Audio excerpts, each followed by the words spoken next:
Je crois qu'on est parti. Bonjour à toutes et tous. Bienvenue du coup pour ce webinaire en présence de Jean-Noël Barrot pour échanger sur la question de la sobriété numérique. Je suis membre des Démocrates pour la planète. Alors, pour ceux qui ne connaissent pas les Démocrates pour la planète, on va faire une petite rapide présentation. Donc, on est un think tank qui rassemble des militants modérés de l'écologie pour être force de proposition, notamment auprès des élus démocrates, pour faire avancer les enjeux écologiques avec notre sensibilité. Notre sensibilité, ben, c'est la promotion du dialogue, c'est s'appuyer avant tout sur les connaissances scientifiques et suivre ce que recommande la science. Et donc, du coup, ben, dans notre démarche, notre souhait, c'est de nous former et de former aux enjeux environnementaux pour collectivement pouvoir trouver et proposer les meilleures solutions face à ces enjeux et les promouvoir. Donc, voilà, du coup, si vous souhaitez, si vous êtes intéressé par ces questions, souhaitez participer à nos réflexions, n'hésitez pas à nous suivre sur notre site démocratepourlaplanète.fr ou à voilà, nous contacter pour suivre ce qu'on propose ou vous y impliquer.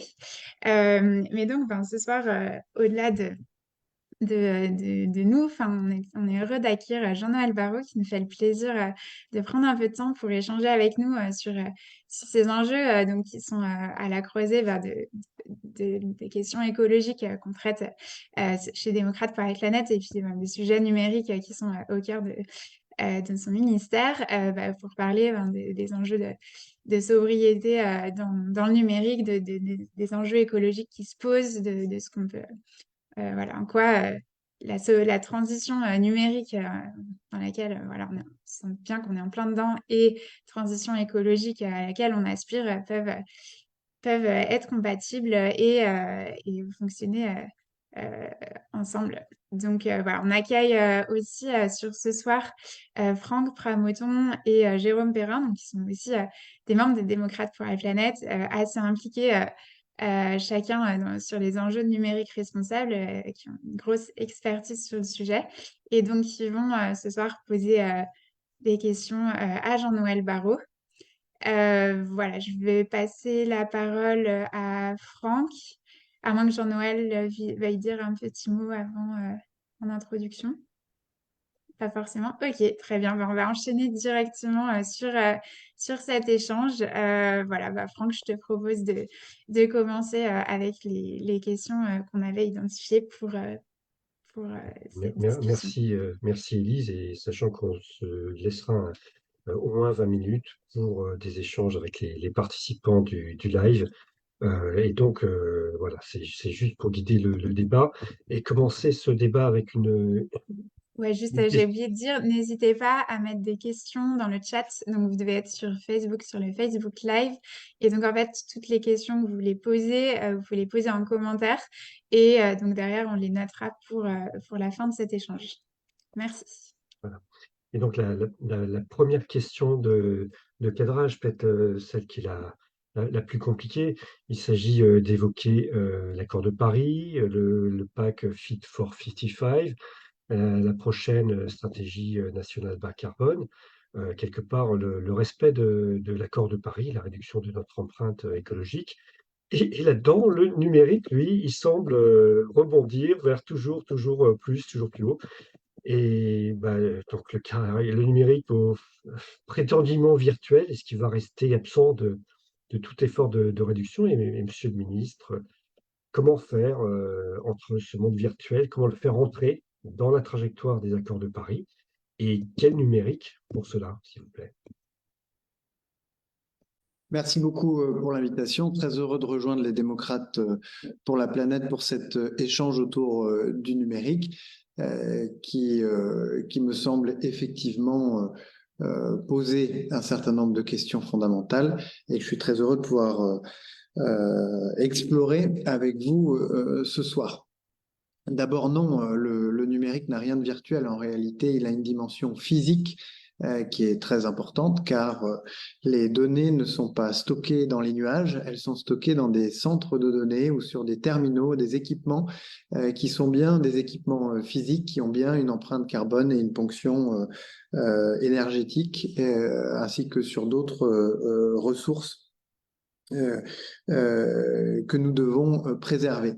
Alors, pour répondre de manière assez cash à la question, pourquoi est-ce que on a le sentiment que tant de secteurs se sont engagés dans des trajectoires de réduction de leur empreinte carbone, de leur consommation énergétique, et que le numérique, quant à lui, semble être un petit peu à côté? Eh bien, c'est tout simplement parce que le numérique reste à ce jour un secteur de l'économie dont l'empreinte carbone reste relativement modeste et qui, jusqu'à il y a peu, était en réalité peu mesuré, voire pas mesuré du tout. Or, pour pouvoir dessiner une trajectoire, encore faut-il pouvoir mesurer l'empreinte de tel ou tel secteur. Ça n'était pas le cas pour le numérique, mais ça a changé puisque grâce à un rapport en 3 volets conduit et rédigé par l'ARCEP et par l'ADEME, on connaît mieux désormais l'impact environnemental du numérique. Avec le premier volet de cette étude, on a, je dirais, on a pu obtenir une forme de méthodologie pour décompter la ponction du secteur du numérique sur les ressources énergétiques, sur les ressources halieutiques et son empreinte carbone. Le deuxième volet, quant à lui, partant de cette méthodologie, est venu quantifier à différentes étapes du cycle de vie des équipements numériques et en classifiant le secteur numérique en 3 catégories, les centres de données, les réseaux de télécommunications et les équipements, donc les smartphones, les tablettes, etc., et leur impact sur l'environnement. Ce que l'on découvre avec ce deuxième volet de l'étude, donc, c'est que l'empreinte carbone du secteur dans son ensemble est de 2,5%. Je vais me concentrer un peu sur l'empreinte carbone, même si l'étude embrasse un nombre de sujets plus large. 2,5% de l'empreinte carbone totale de la France, c'est le secteur du numérique, donc c'est relativement modeste, même si ça reste considérable, c'est à peu près comparable au transport aérien, donc ce n'est pas rien. On s'aperçoit que si l'on essaye de décomposer cette empreinte carbone entre ce qui provient des équipements, des centres de données et des réseaux de télécommunications, on est un peu surpris. 80% de l'empreinte carbone du secteur du numérique, ce sont les équipements. 15% pour les centres de données, les fameux data centers, et le reste, c'est-à-dire à peu près 5%, les réseaux de télécommunications. Et si l'on se focalise sur le plus gros de l'empreinte carbone, c'est-à-dire les équipements, eh bien, on s'aperçoit que une immense partie de la contribution des équipements à l'empreinte carbone du secteur provient non pas de leur utilisation, mais bien de leur fabrication. Autrement dit, là où se situent les marges les plus importantes de réduction de l'empreinte carbone du secteur, c'est dans la fabrication des équipements. Le troisième volet de l'étude, qui nous a été remis au printemps 2023, est très intéressant parce que, partant de cette empreinte carbone aujourd'hui, il projette la trajectoire à 2030 et à 2050 en établissant des scénarios. Et là, on se rapproche d'un exercice similaire à ce à quoi s'apparente la stratégie nationale bas carbone, c'est-à-dire une trajectoire pour le secteur. Alors, que nous apprend cet exercice de prospective?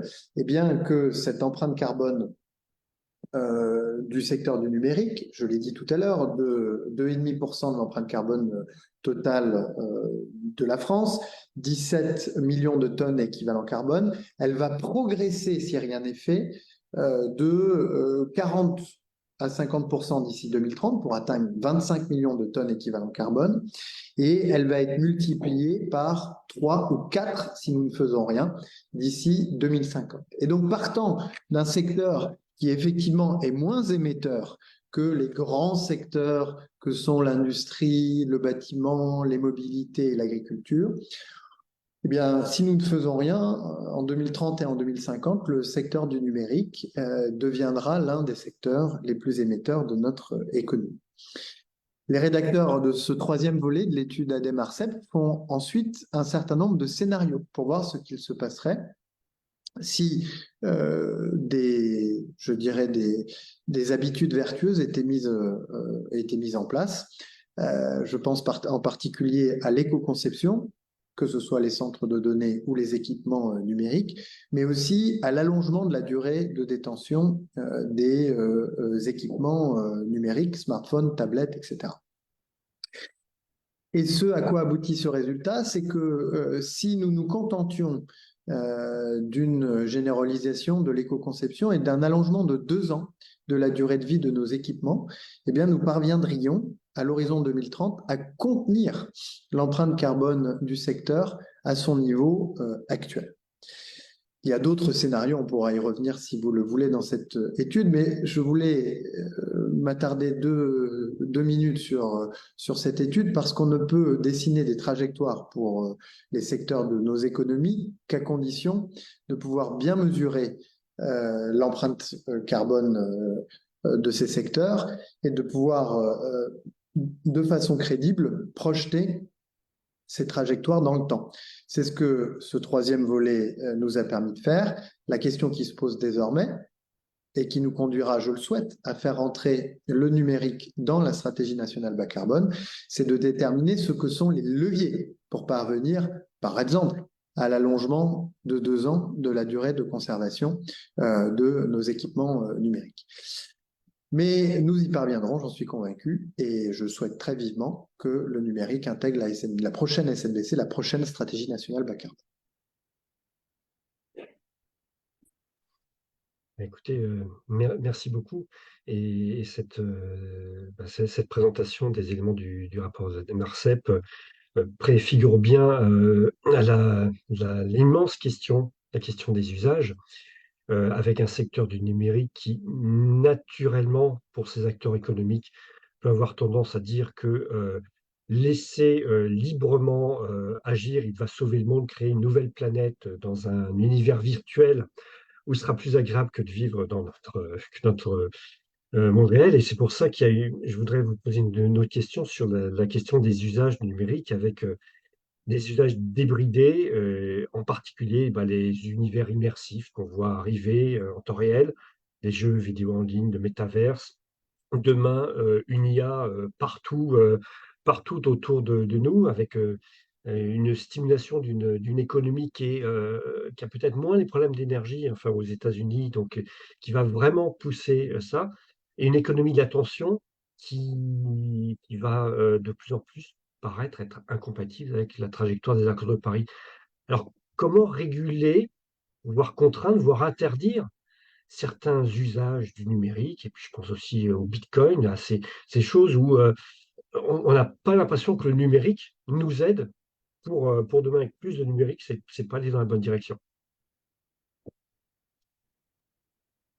C'est une très bonne question. Bon, moi, je suis un fervent contempteur du matérialisme qui ronge les sociétés contemporaines. Et c'est vrai des usages du numérique, mais c'est vrai de beaucoup d'autres comportements de consommation dont il faut que l'on puisse se détacher, à mon sens, progressivement pour se concentrer sur un certain nombre de nourritures spirituelles qui à coup sûr, nous mène sur le chemin de la sérénité et du bonheur plus directement que la consommation de biens matériels. Et c'est un propos général.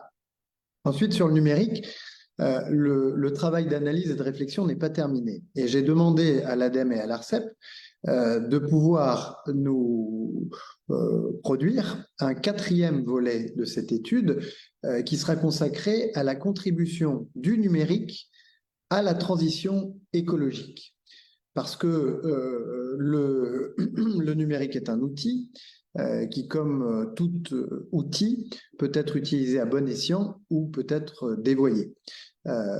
Mais par intuition, il nous semble que le numérique peut apporter énormément de choses, y compris l'intelligence artificielle, y compris dans une certaine mesure les univers immersifs à la transition écologique. Je donne 2 exemples. Le premier qui concerne les univers immersifs. Je suis élu dans les Yvelines, dans une circonscription qui a la chance, si l'on peut dire, d'accueillir le 4e aéroport de France en termes de décollage et d'atterrissage. C'est l'aérodrome de Toussus-le-Noble. Pourquoi le 4e alors que c'est un petit aérodrome? Eh bien, c'est parce que c'est là que sont formés les pilotes qui ensuite vont devenir pilotes de ligne et travailler dans les grands aéroports de France et de ce monde. L'acquisition d'un simulateur 3D immersif par certains des aéroclubs basés à Toussus-le-Noble va permettre d'économiser un très grand nombre d'heures de vol et donc d'émissions de gaz à effet de serre, mais aussi de pollution sonore pour l'environnement ou pour les riverains qui vivent à proximité de cet aérodrome. La question que je me pose, la question qu'il convient de poser, c'est de savoir si l'empreinte évitée ou les émissions évitées grâce à ce simulateur vont surmonter ou vont être plus importantes encore que les émissions provoquées par la fabrication, la conception et l'utilisation de ce simulateur. C'est à ces questions-là que le 4e volet de l'étude ADEME-ARCEP va s'attaquer pour nous permettre d'obtenir des grilles d'analyse et de pouvoir décider dans quelles circonstances est-ce qu'un projet numérique a plus d'avantages que d'inconvénients en matière environnementale ou l'inverse. Et puis je donne un autre exemple avec l'intelligence artificielle, à la fois pour mieux préserver les ressources. Je pense évidemment à la ressource en eau, je pense à la préservation des terres et à la minimisation des intrants pour l'agriculture. On peut, grâce à l'intelligence artificielle et notamment à son traitement par des images satellites, eh bien, optimiser beaucoup mieux qu'on ne le fait actuellement l'utilisation des ressources ou la préservation de l'eau. Donc il y a le traitement, ou en tout cas il y a la réduction de la ponction sur les ressources, il y a aussi l'adaptation au changement climatique, puisque le changement climatique est déjà là, chacun l'aura constaté autour de lui. J'étais il y a quelques jours dans le Finistère pour constater les dégâts dramatiques provoqués par les tempêtes Ciarán et Domingos. Là aussi, l'intelligence artificielle permet d'anticiper et donc de mettre à l'abri à la fois les personnes, mais aussi les biens, des conséquences désastreuses du dérèglement climatique. Et ce à quoi nous permettra de répondre le 4e volet de l'étude ADEME-ARCEP, c'est là aussi les bénéfices et les inconvénients associés au déploiement de ces technologies. Une fois que nous aurons ces grilles d'analyse-là, nous pourrons sereinement, en tant que citoyens, en tant que responsables politiques, prendre les décisions qui s'imposent en matière d'adoption de ces outils. Donc il y aura pour les citoyens, à mon sens, une prise de conscience à avoir sur les bienfaits des nourritures spirituelles et la nécessité peut-être de se détacher de quelques consommations matérielles qui peuvent être superflues. Pour les entreprises et pour les administrations et collectivités, la nécessité de mieux prendre en compte les coûts et les bénéfices environnementaux des solutions numériques qu'ils déploient, à la fois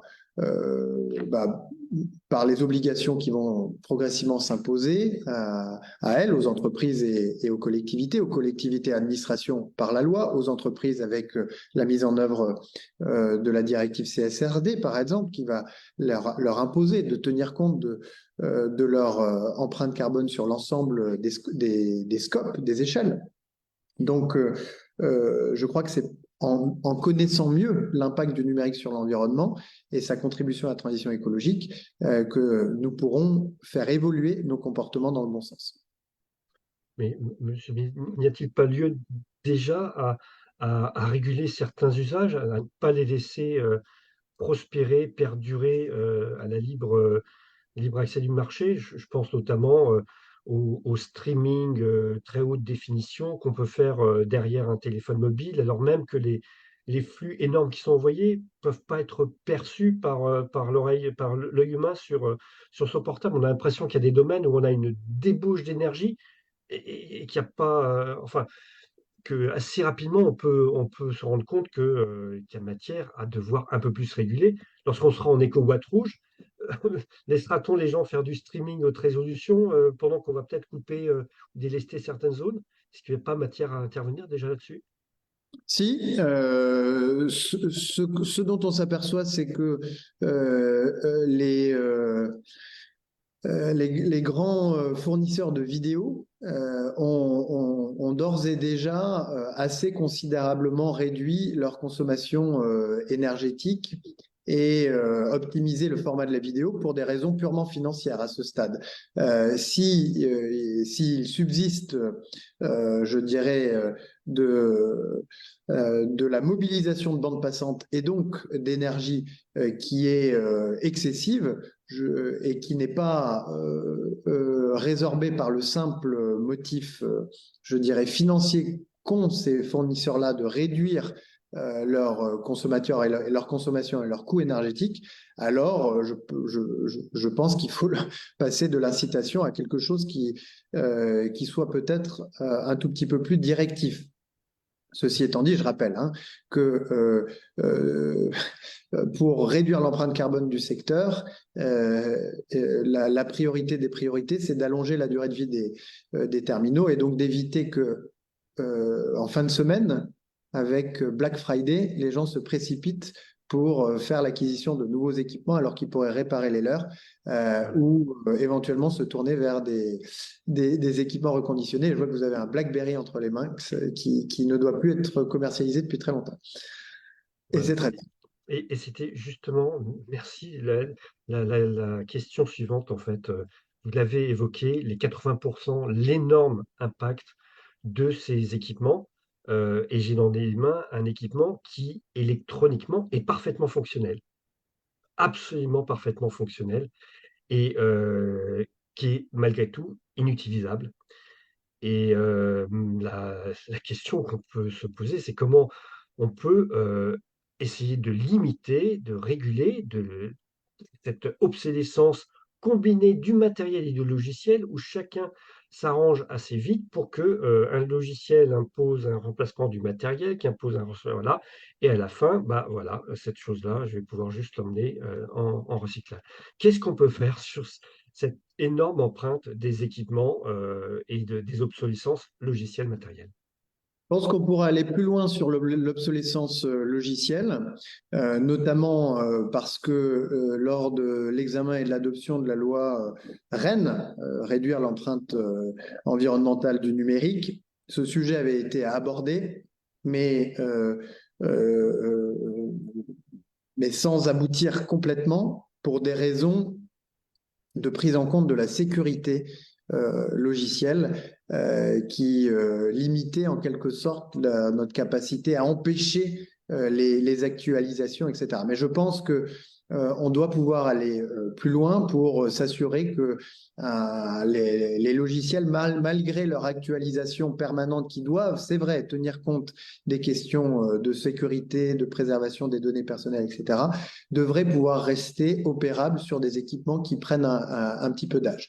Puis il y a une autre obsolescence dont on parle un peu moins, euh, au sujet de laquelle on a lancé une mission d'information il y a quelques mois, qui est l'obsolescence culturelle, c'est-à-dire la tendance un peu marquée, trop marquée, à avoir le sentiment qu'il faut systématiquement se tourner vers la nouvelle version de l'iPhone, sans quoi on risque de passer à côté des meilleurs usages ou des meilleures facultés offertes par le numérique, ce qui est loin d'être le cas. Merci. Alors, je vois tout un ensemble de questions déjà qui arrivent et je vais en prendre quelques-unes aussi qui me marquent pour intervenir aussi dans les universités, mais c'est la question de la formation. c'est la question de la formation où j'ai le sentiment que notre pays a beaucoup progressé sur ces questions de sensibilisation. La loi Rennes et les travaux des ONG ont permis de prendre un peu d'avance, mais de passer de sensibilisation à formation des acteurs, formation des collectivités territoriales, des enseignants, réforme des programmes de cours. Il y a un énorme effort nécessaire. Est-ce que vous pourriez nous dire ce qui est prévu pour aider à rattraper le train sur la question de la formation, sur ces questions de soutenabilité du numérique? Non, je ne saurais pas vous dire exactement. Je pense pas qu'il y ait de module prévu par l'éducation nationale dans le primaire et dans le secondaire sur ces sujets-là, au-delà du fait que vous avez une sensibilisation plus forte, beaucoup plus forte qu'il y a quelques années, des élèves sur les questions, les questions environnementales en général. Et que parmi les sujets qui sont traités, il y a cela. Mais je suis tout à fait preneur de contributions de la part des démocrates pour la planète que je me ferai fort de porter auprès de Gabriel Attal au moment où il réfléchit à l'avenir des programmes, parce que vous avez raison, il y aurait sans doute quelque chose à faire pour sensibiliser les nouvelles générations, même s'il arrive qu'elles soient un peu plus en avance que les nôtres sur ces questions-là. Et j'ajoute que il y a un sujet de il y a une question de formation et donc de prise de conscience de ce que c'est que l'empreinte carbone, de la consommation énergétique d'un secteur et de l'empreinte carbone et de la consommation énergétique associée à des usages. Mais je crois plus généralement qu'il y a une nécessité culturelle à faire apparaître la nécessité à réfléchir et à se retourner sur les consommations matérielles dont on a peut-être un peu tendance à abuser dans nos sociétés modernes pour essayer d'orienter sa vie vers ou d'éviter de faire reposer sa vie sur ces consommations matérielles. Mmh. Parce que alors juste une petite remarque, ce que je peux constater, c'est qu'en tout cas beaucoup de professionnels du numérique, de jeunes professionnels qui sortent des universités, des grandes écoles, ont très rarement eu l'occasion d'aborder ces sujets, si ce n'est éventuellement au travers d'un parcours optionnel, d'une conférence par-ci, mais l'essentiel des jeunes ingénieurs qui sortent encore actuellement sont ignorants de ces questions-là.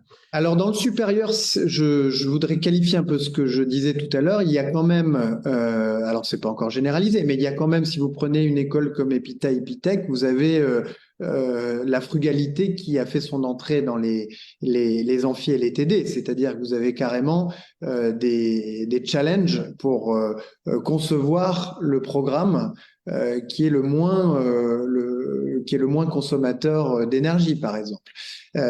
Par ailleurs, avec France 2030 et l'appel à manifestation compétences et métiers d'avenir, vous avez des formations consacrées au verdissement du numérique qui ont pu voir le jour. Je pensais que vous m'interrogiez sur les consommateurs, mais ensuite sur les professionnels du numérique. Là, on a quand même une offre de formation qui se développe, soutenue par France 2030 notamment, et c'est évidemment une excellente chose. Par ailleurs, on vient de lancer un appel à manifestation d'intérêt qui s'appelle Econum, doté de 50 millions d'euros, qui vient soutenir les innovations en matière de reconditionnement pour là aussi que se structure une offre de réemploi et de reconditionnement dans le secteur du numérique pour attirer les talents vers ce secteur-là. Ceci étant dit, c'est au moment, à mon sens, où les grands constructeurs entreront dans le jeu que la révolution va vraiment intervenir. L'objectif, c'est que on passe d'un modèle qui consiste à vendre des équipements neufs, et c'est tout, à un modèle qui fait sa transition, comme l'automobile a fait sa transition, où vous avez 20% d'équipements neufs qui sont vendus et puis 80% qui est de l'occasion. Mais ça c'est un peu freiné par l'absence de prise en compte dans leur stratégie d'entreprise de cet impératif-là par des Apple et des Samsung, par exemple. Mais comment peut-on les aider à passer à l'action, ces grands acteurs? Comment peut-on les aider à passer à l'action? J'imagine qu'avec les exigences de transparence sur l'impact, sur leur impact environnemental sur tous les scopes, ces entreprises-là, hein, qui ont une emprise mondiale, vont commencer à réfléchir de plus en plus sérieusement à ces questions, et pas seulement en matière de politique RSE, mais en matière de stratégie de l'entreprise, y compris avec à l'esprit l'idée de maximiser le profit entre les mains de leurs actionnaires. Mais elles n'y sont pas encore tout à fait. Alors, mais c'est vrai que je peux donner à cet effet-là juste une petite information. La Californie a voté très récemment deux lois particulièrement intéressantes, qui s'appellent les Senate Bill 261-253, qui vont très loin dans effectivement les obligations qu'elles mettent sur le numérique et notamment sur ces enjeux de Scope 3. Alors j'ai une autre question dans le fil là, qui évoque justement le fameux rapport ADEME-ARCEP et la question des data centers. Alors data center, effectivement, avec la question de la localisation de ces data centers, puisque la question est de savoir s'il est prévu d'intégrer l'empreinte carbone de data centers situés hors d'Europe, parce que les prévisions de sollicitation de data centers font l'objet d'une accélération importante. Et quand je fais une requête, je ne sais pas si c'est un data center français ou irlandais ou allemand, considérant qu'en plus, l'empreinte énergétique électrique de ces data centers est assez différente entre un data center qui fonctionne au charbon ou un data center qui serait à l'électricité. Alors, qu'est-ce qu'on fait? On augmente notre empreinte environnementale française pour accueillir tous les data centers du monde? Oui, c'est une bonne question. Alors, c'est plutôt dans l'actualisation du volet 3 de l'étude que cette question devra se poser, puisque le volet 4, il est centré sur l'utilisation du numérique au service de la transition écologique. Donc, ah oui, donc je ne suis pas sûr qu'il aborde vraiment cette question-là. Mais il est vrai que si on veut mettre en balance l'empreinte carbone du numérique d'un côté et ses bienfaits en termes de réduction de l'empreinte carbone des autres secteurs, il faudra tenir compte évidemment de l'ensemble des émissions et pas uniquement celles liées à la base de centres de données installés. Ensuite, sur l'autre question que vous évoquez, Franck, faut-il accueillir des centres de données en France plutôt que de solliciter des centres de données étrangers? Ça fait partie des questions auxquelles que l'on se pose. La France est très attractive pour les opérateurs de centres de données en raison de son mix énergétique très décarboné. Et donc, les demandes sont nombreuses.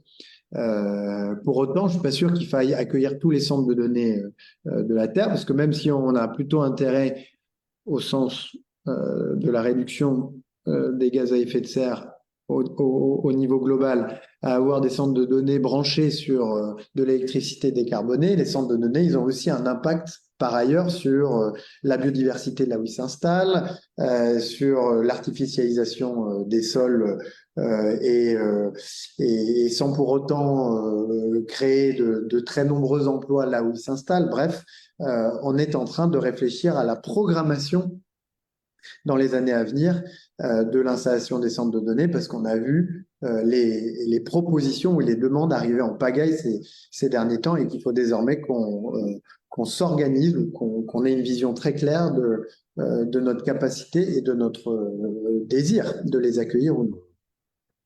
Alors, et par ailleurs, il y a une autre, une autre dimension de la problématique qui nous intéresserait en fait d'examiner avec vous, c'est la question du bouclage énergétique et de savoir comment, au vu des accroissements de demande de puissance électrique dans une nation qui va se décarboner, pour lequel tous les secteurs vont vouloir plus d'électricité, plus pour l'industrie, plus pour les transports, plus pour le chauffage.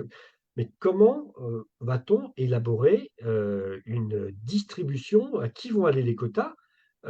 Sachant que dans les années qui viennent, on ne va pas avoir d'électricité en plus. Comment va-t-on répondre à cette équation?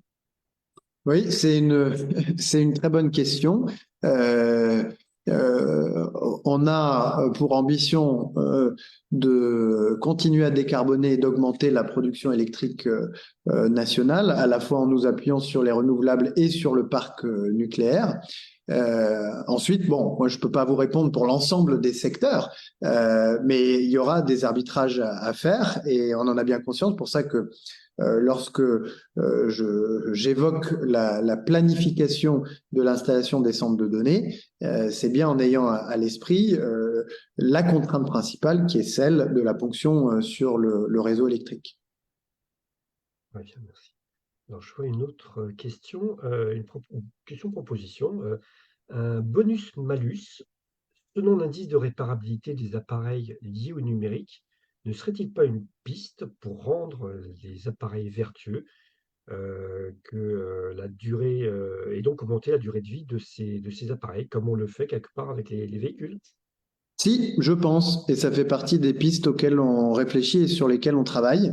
Euh, la question est de savoir si, en installant un bonus-malus à partir de l'indice de réparabilité, si on vise bien ou si on atteint bien l'objectif et si on ne, comment dire, fragilise pas au passage la filière du réemploi. Donc, c'est une très bonne piste à laquelle on est en train de réfléchir en évitant qu'il puisse y avoir des effets de bord sur une filière naissante et qu'on veut consolider. Très bien. Une autre Vous avez question. compris ce que je veux dire. Autrement dit, vous avez un appareil dont l'indice de réparabilité n'est pas fantastique, mais qui vient d'être réparé, qui est reconditionné. Est-ce que vous allez vraiment le pénaliser par rapport à un appareil neuf qui, lui, est un peu plus réparable, mais qui est neuf? Vous voyez, donc c'est cet effet de bord-là qu'on essaye de limiter. Alors, la question suivante, c'est que quelqu'un dit avoir entendu parler de l'interruption automatique des box Internet et aussi de solutions de box centralisées dans les immeubles afin de limiter les déchets matériels et quelque part d'avoir une prise Internet, des capteurs Wi-Fi, mais d'éviter de multiplier toutes les box dans les habitats collectifs. Comment avancez-vous sur ces questions avec les fournisseurs? Sur les interactions automatiques des box Internet, non. Ce qui a été évoqué avec les fournisseurs quand on se préparait à un épisode de délestage éventuel, c'était de voir comment est-ce qu'il pouvait y avoir de la modération, de la mise en veille par défaut ou de manière un peu automatique. Ensuite, sur les solutions de box centralisées pour les immeubles, là aussi, je suis preneur s'il y a des propositions en particulier pour regarder comment cela pourrait être organisé. Je sais que c'est naturellement un peu en train de se faire à mesure qu'on bascule du réseau cuivre vers le réseau fibre, où dans certains habitats collectifs, le réseau cuivre qui arrivait jusqu'à chacune des habitations est remplacé parfois par effectivement un boîtier Wi-Fi et des connexions, enfin donc une arrivée de fibre unique et des connexions Wi-Fi. Mais si vous avez des propositions plus structurantes, je suis intéressé. Euh, regarde les questions suivantes.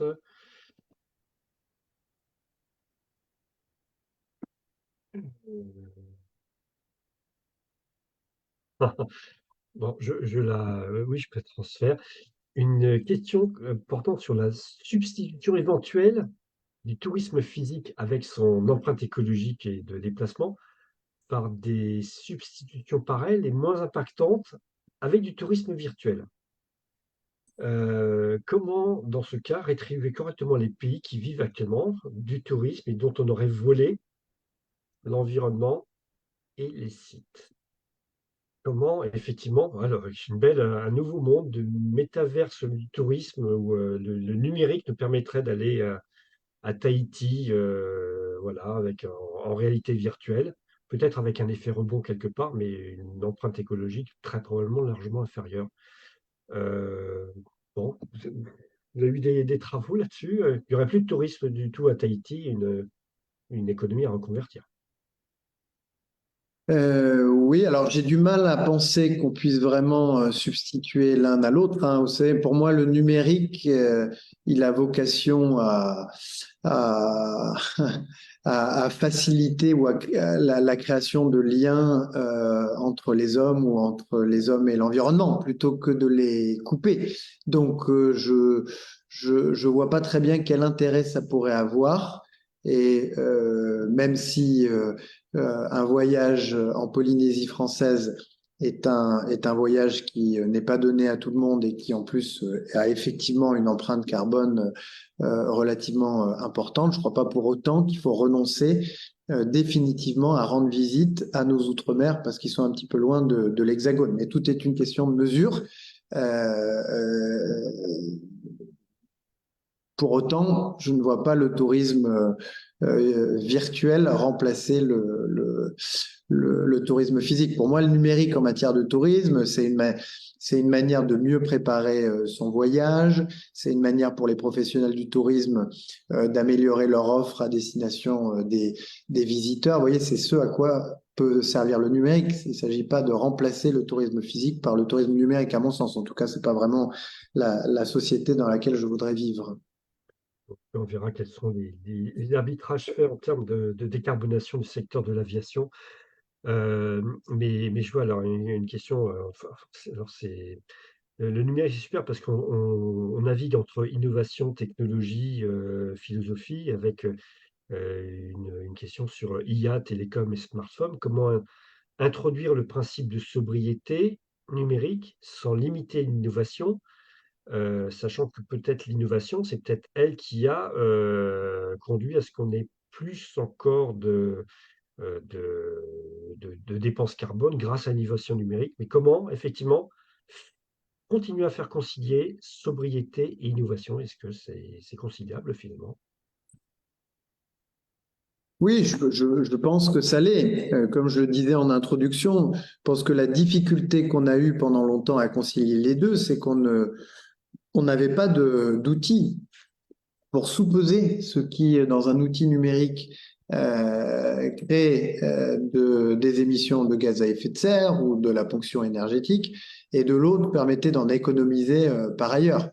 À mesure que nous disposerons de ces outils et que nous pourrons, sur le fondement de ces outils, concevoir des politiques publiques, euh, comme la modulation qu'on évoquait tout à l'heure, eh bien, on pourra orienter l'innovation dans la bonne direction, celle d'un numérique au service du bien commun et donc de la réduction de l'empreinte carbone.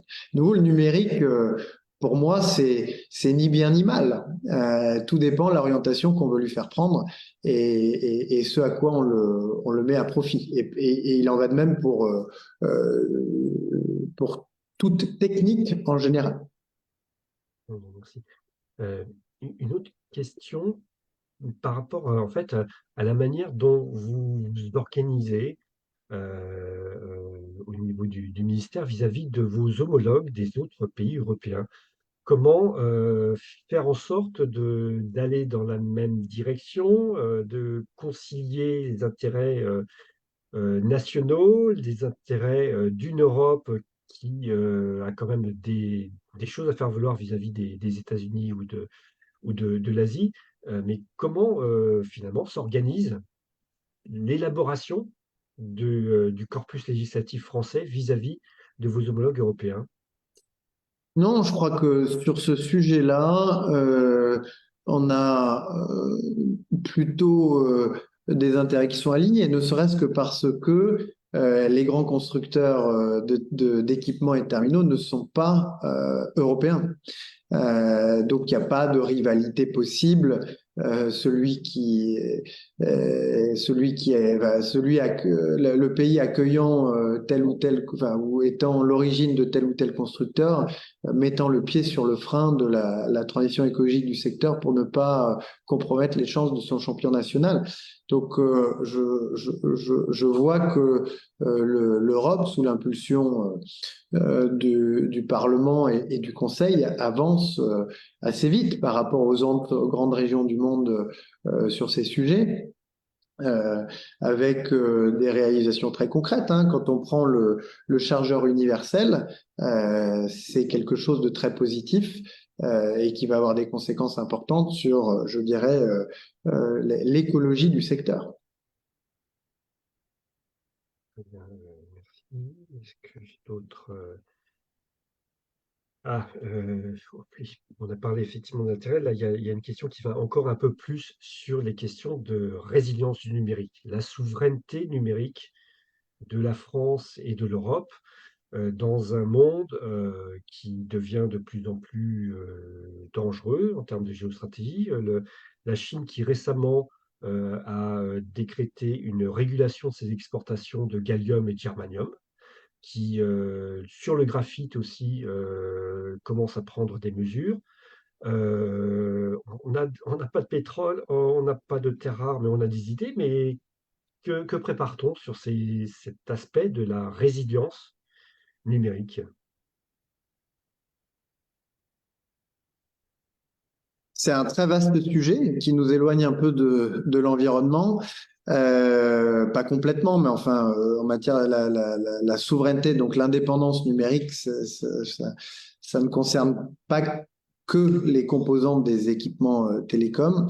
Bon, c'est un mix de politiques qu'on peut déployer, à commencer par les politiques de concurrence. Et c'est tout l'objet d'un règlement qui a été adopté l'année dernière sous présidence française, qui vient imposer des règles de concurrence équitables sur un certain nombre de secteurs numériques et qui va se décliner dans les années qui viennent avec d'autres règlements en cours de préparation pour mettre fin à certaines situations de monopole ou d'oligopole sur les marchés numériques, de manière à pouvoir restituer aux entreprises, aux administrations, aux collectivités, aux citoyens européens le libre choix dans les technologies qu'ils utilisent. Ensuite, si on s'intéresse au matériel, eh bien, il y a une ambition de pouvoir fabriquer en France et en Europe les puces qui sont au fondement même de nos smartphones, mais on reste dépendant pour la fabrication de ces équipements d'un certain nombre de matières, de terres rares. Alors, il y a des initiatives récentes intéressantes, mais qui méritent d'être confirmées encore, de détection et d'approvisionnement en lithium à partir du territoire français. Je ne sais pas si vous avez entendu parler de ce lithium qui peut être exploité grâce au puits de géothermie, en tout cas avec la géothermie et le forage qui lui est associé, on peut faire remonter notamment sur le territoire de l'Alsace du lithium qui est stocké en profondeur et qui peut venir non pas assurer l'autonomie de la France dans ce domaine, mais venir contribuer sur cette dimension-là. Mais enfin, la souveraineté, c'est un nuancier, quoi. Il n'y a jamais de souveraineté absolue, il n'y a jamais d'indépendance absolue, sauf à revenir évidemment à l'âge de pierre, où on vit avec sa tribu et son village en autosuffisance. La souveraineté, pour moi, c'est surtout la possibilité de pouvoir avoir un libre choix et de pouvoir subvenir à ses besoins, même en cas de grosses difficultés. Et ça suppose de pouvoir produire un certain nombre de choses sur son sol, mais ça ne suffit pas, parce on peut pas tout produire sur le territoire national. Et donc, il faut pouvoir desserrer notamment les situations de monopole ou d'emprise sur les marchés. Il faut pouvoir parfois stocker certains approvisionnements et il faut ensuite parfois reconquérir certains savoir-faire qui ont disparu. Voilà. Mais c'est une palette d'outils au service d'une souveraineté ou d'une autonomie qui n'est jamais complète, mais qui mérite d'être suffisamment importante, suffisamment étendue pour que on puisse vivre sereinement. En tout cas, on mesure vraiment bien l'ampleur des enjeux qui sont devant nous avec un numérique allié ou ennemi de la transition. Il y a encore beaucoup de choses à faire. Merci infiniment pour ce temps que vous nous avez donné, là, ce temps précieux, j'imagine, sur cet échange. L'association va remonter des idées sur les points évoqués. Et merci encore de votre participation. Je ne sais pas si Élise ou d'autres veulent intervenir pour la clôture. En tout cas, je vous remercie beaucoup. Merci à vous et très preneur des propositions et des réflexions de Démocrates pour la planète sur ces sujets. Merci pour cette conclusion, Franck et Jean-Noël. Je pense qu'on a eu un échange très intéressant. Voilà, on a pu répondre, j'espère, à la plupart des questions qui sont posées. Donc, effectivement, la réflexion continue. Merci bien. Au revoir. Bonne soirée. Merci.